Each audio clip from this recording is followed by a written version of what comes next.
istuen taas valossa kynttilän. Suojassa kylmän betonisen kellarin sodan keskellä keskustan. Itkien kysyy äiti, koska loppuu tää, milloinka pääsee taas ulos leikkimään. Hymyilee äiti lapselle, valehtelee ehkä jo huomenna. Rukoilee ja kärsii ja kysyy kaikilta kansa tää.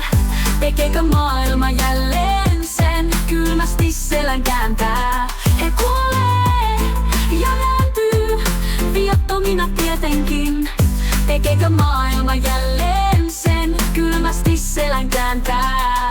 Taas aamulla kun äitikään ei sitä nää, livahtaa lapsi ulos leikkimään. Pamauksen ja välähdyksen tajuaa tyttö, ennen kuin luoti tuo elämän pysäyttää. Rukoilee ja kärsii ja kysyy kaikilta kansa tää. Tekeekö maailma jälleen sen, kylmästi selän kääntää. He kuolee ja nääntyy, viattomina tietenkin. Tekeekö maailma jälleen sen, kylmästi selän kääntää.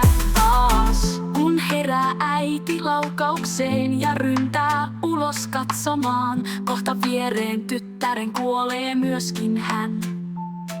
Miks nyt tää sallitaan, se kertokaa. Rukoilee ja kärsii ja kysyy kaikilta kansa tää. Tekeekö maailma jälleen sen, kylmästi selän kääntää. He kuolee ja nääntyy, viattomina tietenkin. Tekeekö maailma jälleen sen, kylmästi selän kääntää. Rukoilee ja kärsii ja kysyy kaikilta kansa tää. Tekeekö maailma jälleen sen, kylmästi selän kääntää. He kuolee ja nääntyy, viattomina tietenkin. Tekeekö maailma jälleen sen, kylmästi selän kääntää. Kylmästi selän kääntää.